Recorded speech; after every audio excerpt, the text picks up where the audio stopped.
Guys, welcome to my YouTube channel guys. আজকে আমি এখন তোমরা ঘড়িতে যদি দেখতে পাও 12টা 1 বাজছে।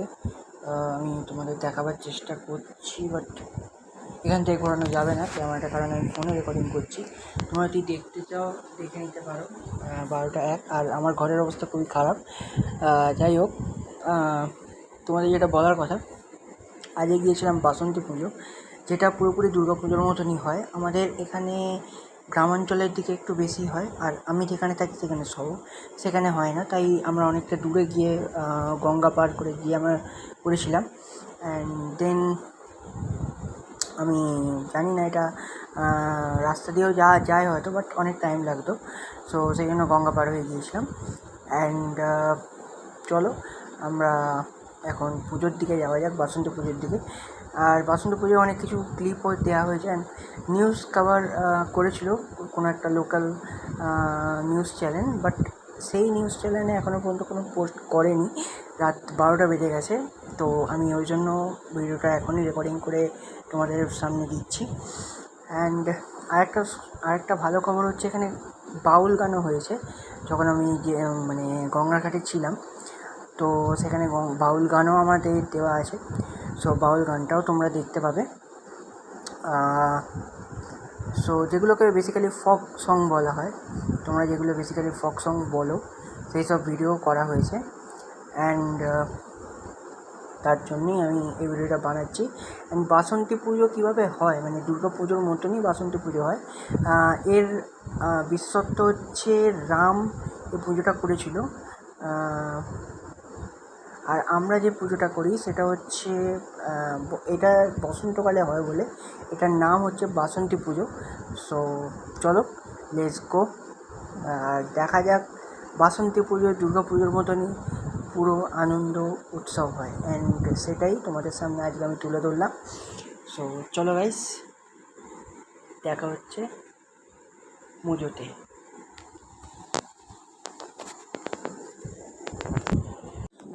সো তোমরা এখানে দেখতে পাচ্ছ কত সুন্দরভাবে একটা জিনিস, কত লাইটিং করা হয়েছে, কত দুর্গা পুজোর মতনই প্যান্ডেল মতন করা হয়েছে। দুর্গা ঠাকুর সেরকমই আনা হয়েছে, বাট এটার একটা বৈশিষ্ট্য শুধু হলুদ ঠাকুর হয়েছে।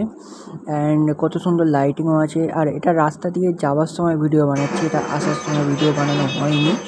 তার কারণ একটাই, তার কারণ হচ্ছে যাওয়ার সময় ভিডিও বানাইনি। আমাদের সেরকম ভিডিও বানানোর কোনো ইয়ে ছিল না, বাট আমরা সেই ভিডিওটা বানিয়েছি। এই কারণে বানিয়েছি, আমরা খুব মজাই করেছি ওখানে, সেই জন্যই এরকমভাবে ভিডিওটা বানালাম। তো চলো দেখে নাও পুজো, দুর্গা আরতি, এগুলো সব দেখো। চলো।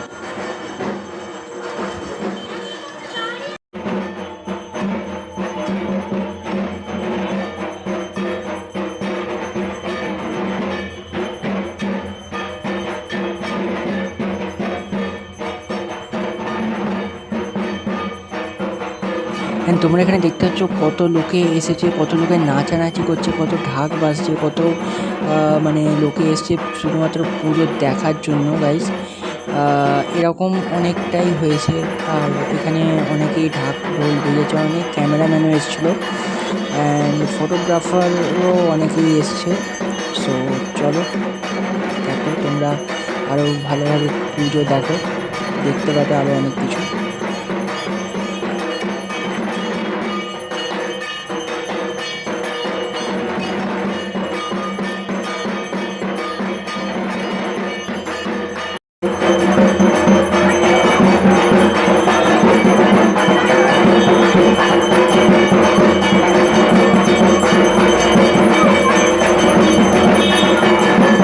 অ্যান্ড আমরা এরপরে যাচ্ছিলাম হচ্ছে গঙ্গার ঘাটের দিকে।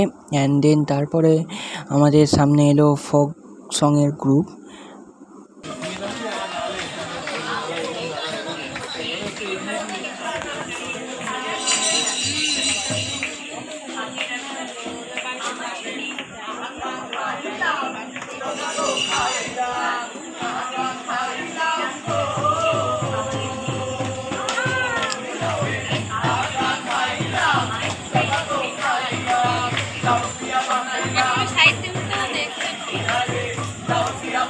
বাবু এদিকে এসো, এখান দিয়ে দেখতে হবে।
গাড়ি ঢোকানো আলাদা, ড্রাইভারের জন্য কে না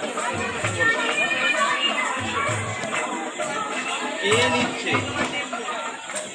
কে নিচ্ছে তোকে তো আমি বলছি কোন মহিলা নিচ্ছে ড্রাইভারের জন্য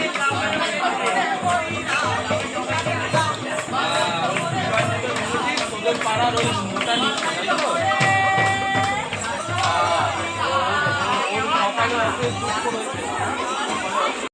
আর এরকমভাবেই ফোক সং শুনতে শুনতে আমরা আমাদের নৌকাও চলে এলো, মানে আমাদের যে জেটি বলে আর কি, যেটাকে নৌকায় করে আমরা গঙ্গা পার হব। তোমরা সেই নৌকাও দেখতে পাবে। আমি দেখাবার চেষ্টা করেছিলাম, বাট আমার কি ফোনটা পড়ে যেত। দেখে নাও, এসে গেছে আমাদের নৌকা। অ্যান্ড তারপরে আমরা সবাই মিলে গঙ্গার উপরে ভাসতে ভাসতে আমরা চলে এলাম আমাদের ডেস্টিনেশানে। সো চলো গাইজ, আজকের মতো এখানেই আমি শেষ করলাম ব্লগিংটা। সো আবার কোনো জায়গায়, আবার কোনো দিন, আবার আমাদের দেখা হবে। So bye bye.